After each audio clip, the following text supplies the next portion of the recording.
Assalamualaikum warahmatullahi wabarakatuh sekalian. Selamat datang kembali di channel Ray Konoha. Salah satu hal yang paling menarik daripada agama lokal adalah saya tidak pernah melihat ya dalam sejarahnya, saya tidak pernah melihat sekalipun agama lokal mempersekusi rumah ibadah orang lain, membuarkan paksa ibadah orang lain, mempersulit izin pembangunan agama orang lain. Saya nggak pernah melihat seperti itu. Nggak pernah membenci agama lain. Saya nggak pernah melihat agama lokal itu membenci atau menjelek-jelekkan agama lain. Nggak pernah.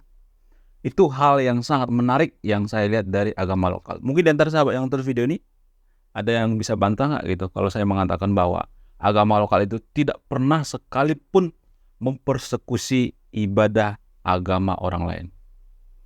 Bukan saya berpihak kepada agama lokal ya, pada faktanya, pada datanya seperti itu. Jadi, gini ya guys, kalau boleh jujur ya, kalau boleh jujur dari hati saya yang paling dalam. Kalau saya melihat ya, di Konoha ya, kita dalam beragama itu, menurut saya itu mengalami penurunan gitu. Dalam beragama itu kita mengalami penurunan kedewasaan gitu. Saya melihat ya, akhir-akhir ini ya, di Konoha itu saya melihat orang-orang dalam beragama itu kurang dewasa gitu. Padahal kalau saya perhatikan ya, agama lokal, bukan berarti saya berpihak kepada agama lokal ya. Agama lokal itu sangat dewasa dalam beragama. Bayangkan mereka itu tuan rumah di Konoha. Agama lokal itu adalah tuan rumah dan mereka yang tersisih. Jadi kurang dewasa apa coba agama lokal itu? Bukan berarti saya berpihak ke agama lokal ya. Jadi gini, kemarin di video saya sebelumnya waktu saya bahas kenapa agama tertentu ribut mulu. Jadi video saya itu kan FYP ya, dan banyak yang ngomelin saya gitu. Lu kan agnostik, kenapa lu bahas agama? Nah, ini yang logical fallacy yang paling parah di Konoha. Agnostik itu ya, simpelnya gini, agnostik itu dalam dunia politik, agnostik itu artinya golput terhadap politik. Artinya gini, ada 3 pasangan capres misalnya. Terus agnostik itu tidak memilih di antara ketiga capres ini. Apakah orang yang golput itu kesalahan atau kejahatan? Enggak kan? Apakah agnostik itu kejahatan? Enggak. Dia nggak menjahati siapa. Mungkin di sahabat yang nonton video ini berpikir, ya golput itu kan nggak bisa ngomongin politik. Sejak kapan golput nggak bisa ngomongin politik? Jadi kalau ada yang mengatakan bahwa agnostik itu jangan bahas agama lah, itu sama aja seperti lu mengatakan kalimat seperti ini. Lu kan golput, ngapain lu ngebahas politik? Itu buktinya Rocky Gerung kemarin waktu pilpres kemarin dia golput, terang-terangan dia bilang golput, saya nggak memilih siapa-siapa. Tapi dia bahas politik tuh. Jadi ini semacam logical fallacy ya, yang sangat parah di Konoha. Jadi ini menandakan bahwa literasi membaca kita itu sangat rendah. Lu kan agnostik, kenapa lu bahas agama? Jadi orang di Konoha itu berpikir bahwa agnostik itu memusuhi agama. Agnostik itu nggak memusuhi agama guys. Agnostik itu menurunkan standar agama dari agama ke budaya. Jadi agnostik itu berpikir bahwa agama itu adalah budaya. Cuma menurunkan doang, bukan berarti memusuhi. Di Eropa itu seperti Mark Zuckerberg, pendiri Facebook, Elon Musk dan lain sebagainya. Mereka masih percaya Tuhan. Mereka cuma bukan nggak percaya agama, tapi golput gitu. Jadi saya itu sangat menghargai agama. Sebagai apa? Sebagai budaya, sebagai produk budaya dari manusia. Jadi agnostik itu intinya masih beragama guys. Beda dengan ateis. Jadi di Konoha itu ya sangat susah membedakan mana ateis, mana agnostik. Ateis itu dalam konsep ateis itu tidak ada yang namanya konsep ketuhanan. Artinya ateis itu tidak mengenal adanya Tuhan. Jadi di Konoha ya orang itu sangat sering berpikir bahwa ateis itu adalah membenci Tuhan. Bagaimana caranya ateis itu membenci Tuhan? Kenal aja enggak. Dalam konsep ateis itu tidak mengenal adanya Tuhan. Bagaimana kita membenci seorang yang tidak kita kenal? Jadi agnostik juga seperti itu. Agnostik kan masih percaya adanya Tuhan. Cuman dia nggak mau sok tahu aja gitu. Misalnya kalau ditanya surga itu ada apa enggak, ya nggak tahu. Orang kita belum pernah ke sana, belum ada yang pernah ke sana balik ke sini. Kalaupun ada misalnya di kitab suci di agama tertentu yang balik dari surga itu kan cuman katanya, nggak ada bukti otentik kan. Jadi agnostik itu bukan orang yang sok tahu. Agnostik itu tidak membenci agama. Sekali lagi, agnostik itu tidak membenci agama. Agnostik itu hanya golput terhadap agama. Agnostik itu menurunkan standar agama ke budaya itu saja. Di Eropa sana itu kalau orang agnostik itu masih merayakan Natal kok, tahun baru dan lain sebagainya. Mereka masih menghargai agama. Jadi saya melihat ya, kalau boleh jujur ya, belakangan ini saya lihat di Konoha itu ya, kita dalam beragama itu mengalami kemunduran yang sangat signifikan. Kita tidak dewasa dalam beragama, ribut gitu, saling memperkusi rumah ibadah orang lain. Saya tidak bela agama yang datang ya ke Nusantara ya, saya nggak bela gitu. Saya juga nggak bela agama lokal, sama aja semuanya. Karena gini guys, kita berangkat dari premis ini dulu ya. Apakah Tuhan itu beragama? Saya mau nanya sama yang nonton video ini. Apakah Tuhan itu beragama? Tuhan itu tidak beragama. Nggak ada agama Tuhan. Apa coba? Tuhan tuh nggak punya agama. Yang beragama itu adalah manusia. Tuhan tidak beragama. Dan Tuhan juga tidak pernah mengatakan, oh saya lebih cinta sama agama ini. Oh ya agama ini masuk neraka. Oh agama ini tidak bagus. Nggak pernah. Semua agama di mata Tuhan itu sama. Mau agama lokal kayak, mau agama impor kayak, mau agama apapun itu sama. Mau kepercayaan apapun sama. Nggak ada dibandingin. Mungkin di antara sahabat yang nonton video yang membantah misalnya, oh dalam agama tertentu dikatakan bahwa agama ini adalah agama yang diridhoi oleh Allah. Itu kan yang diridhoi. Nggak ada di situ, di kalimat itu dikatakan yang paling, si paling, nggak ada di situ kan. Itu artinya bahwa semua agama juga diridhoi oleh Allah. Gak ada Tuhan mengatakan bahwa Allah mengatakan, oh saya paling meridhoi itu. Gak ada, di kalimat itu gak ada. Coba perhatikan nanti, kalimat di kitab suci itu gak ada kata paling, gak ada itu. Jadi agama itu semuanya sama di mata Tuhan. Mau kepercayaan kayak, mau kebatinan kayak, agama lokal kayak Sunda Wiwitan gitu, Kejawen, semuanya sama seperti agama Kristen dan agama yang berasal dari Timur Tengah, sama semuanya, nggak ada. Tuhan itu nggak membeda-bedakan. Kalau Tuhan membeda-bedakan berarti Tuhan itu bukan maha adil dong, ya kan? Nggak ada itu. Tuhan itu ada dua, Tuhan yang diciptakan manusia dan Tuhan yang menciptakan manusia. Tuhan yang diciptakan manusia itu adalah Tuhan yang haus akan pujian, disembah terus gitu. Tuhan yang pencemburu, itu adalah Tuhan yang diciptakan manusia. Tuhan yang menciptakan manusia itu nggak seperti itu. Nggak mungkin Tuhan itu nggak dewasa kan, ngambek-ngambekan gitu, nggak disembah, ngambek gitu. Itu kan Tuhan buatan manusia ya. Coba kita punya otak kan, coba kita berpikir secara rasional. Karena udah selama ini kita sudah diajak berpikir a priori. A priori itu apa? Cukup imani saja gitu. Kita berpihak pada satu agama tertentu. Imani saja, nggak usah pertanyakan. Itu yang bikin otak kita itu jadi beku. Orang agnostik itu sama seperti free thinker gitu. Dia berpikir, dia selalu skeptis gitu. Bukan skeptis ya, selalu berpikir kritis. Dan dia tidak mau dibodoh-bodohi atas nama agama. Dia berpikir rasional. Jadi agnostik itu tidak pernah ya sejarahnya memusuhi agama ya. Jadi saya sangat sering mendapati komen-komen yang mengatakan, oh kamu agnostik, kenapa kamu bahas agama? Jadi pemikiran sepertinya pemikiran yang menurut saya itu yang logical fallacy. Jadi bagi anak muda atau generasi penerus bangsa ini, jujurlah pada diri kalian sendiri. Ajaran yang paling dekat dengan kita itu adalah ajaran nenek moyang kita. Itu yang paling dekat dengan kita. Bahkan kalau kita berpikir secara rasional ya, jangan kita tendensius dulu ya terhadap agama tertentu. Sebuah negara atau sebuah bangsa itu tidak pernah menjadi negara maju sekalipun kalau dia membelakangi ajaran leluhurnya. Kalau dia tidak menghargai ajaran leluhurnya. Kita ambil contoh misalnya Eropa. Eropa maju karena apa? Karena dipengaruhi oleh ajaran-ajaran siapa? Ajaran filsuf Yunani, Socrates, Plato. Bahkan di Eropa itu Socrates itu dianggap orang yang sangat berpengaruh. Dia tuh dianggap lebih berpengaruh daripada presiden mereka sendiri di Eropa. Itulah saking powerfulnya pengaruh daripada ajaran-ajaran leluhur mereka. China misalnya, China itu dipengaruhi apa? Dipengaruhi oleh ajaran apa? Confucianism. Konfusius atau Konghucu. Jepang dipengaruhi apa? Dipengaruhi daripada semangat Bushido, ajaran Shinto. Jadi kita tuh jangan terlalu halu lah gitu. Kita tuh mau jadi negara Indonesia emas, tapi kita tidak ada jati diri gitu.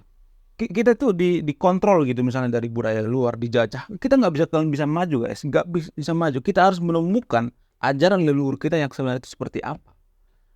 Bukan berarti saya harus memilih menyuruh yang nonton video ini harus milih agama lokal ya, bukan.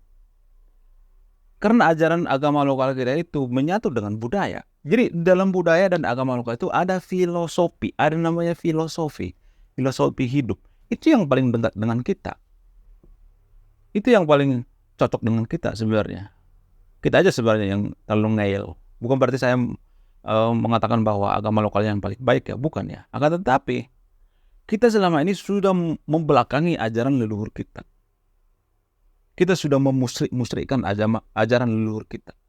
Gak ada satupun negara maju di dunia ini yang membelakangi ajaran leluhurnya. Gak ada satupun. Kurang durhaka apa coba kita terhadap leluhur kita? Gak ada. Kita harus menemukan filosofi daripada leluhur kita untuk kemajuan bangsa kita. Semua negara maju itu mereka punya filosofi sendiri-sendiri. Eropa punya filosofi apa? Filsuf ajaran siapa? Ajaran filsuf Yunani. China siapa? Konfusius. Jepang juga sama.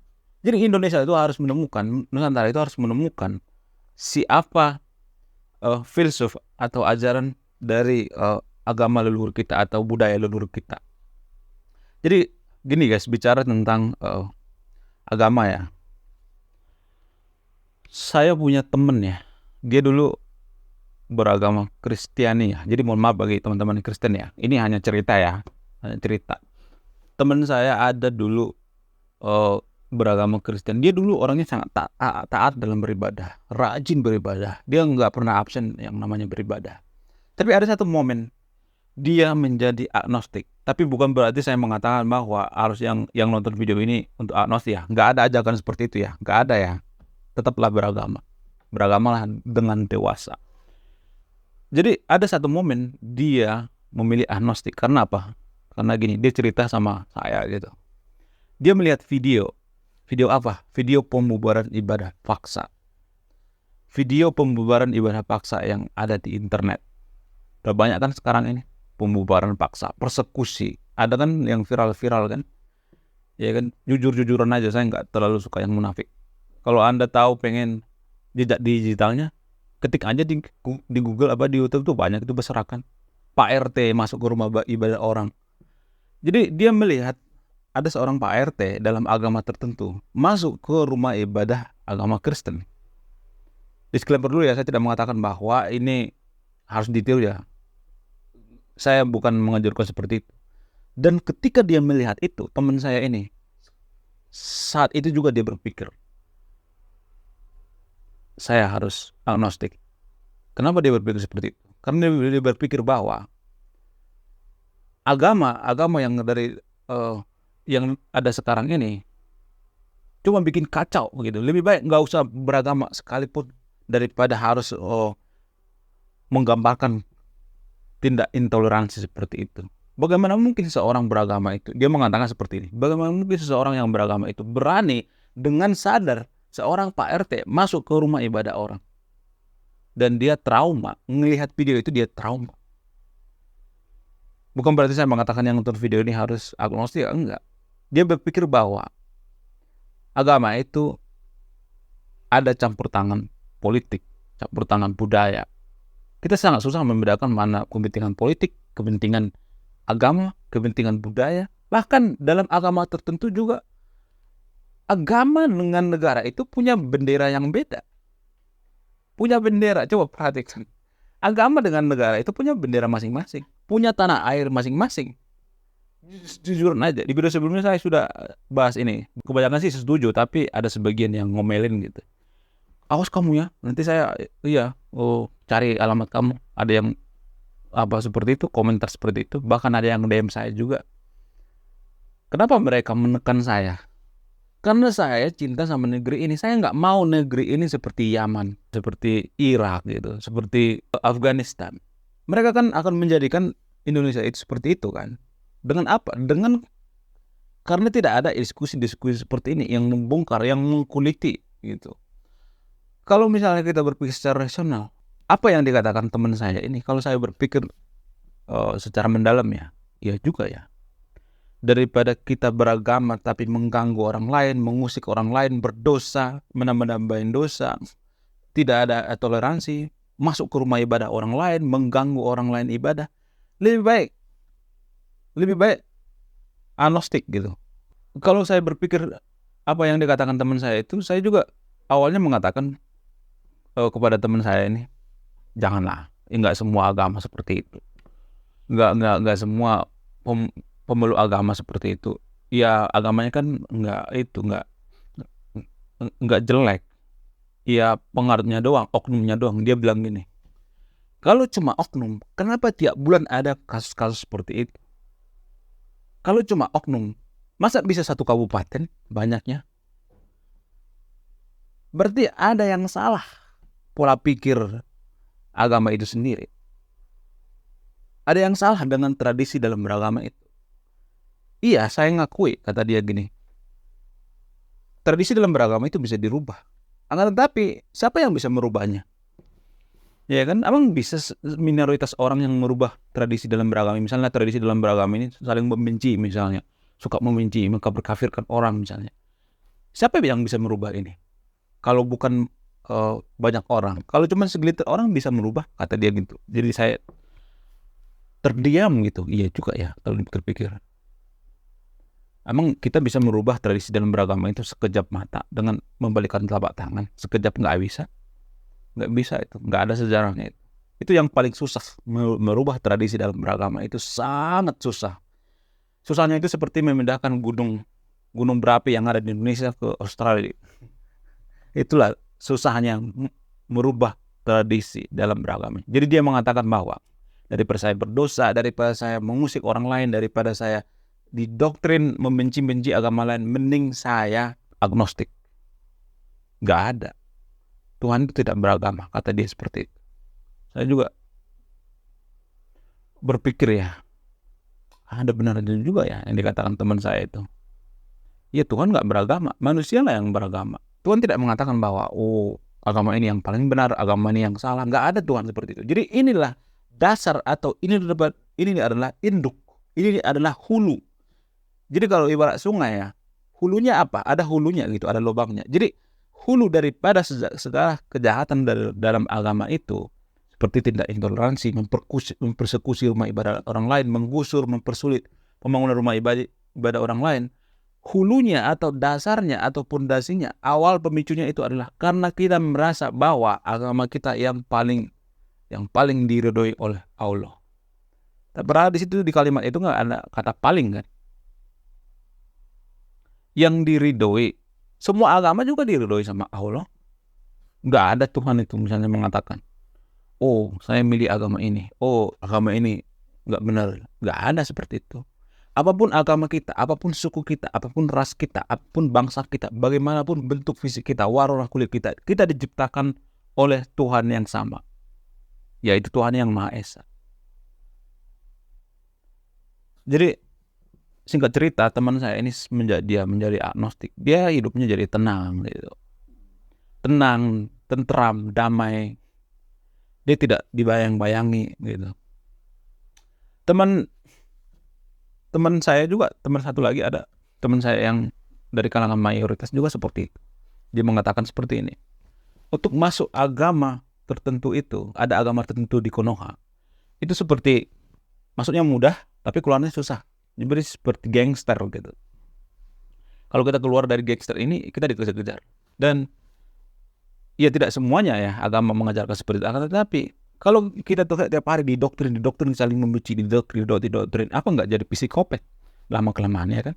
Ribut yang ada. Tuhan siapa yang mengajarkan membenci agama lain? Nggak ada. Kalian jangan ngadi-ngadi deh. Nggak ada Tuhan siapa yang mengajarkan membenci agama lain. Nggak ada itu. Itu cuma Tuhan buatan manusia. Itu cuma Tuhan buatan gangster gitu.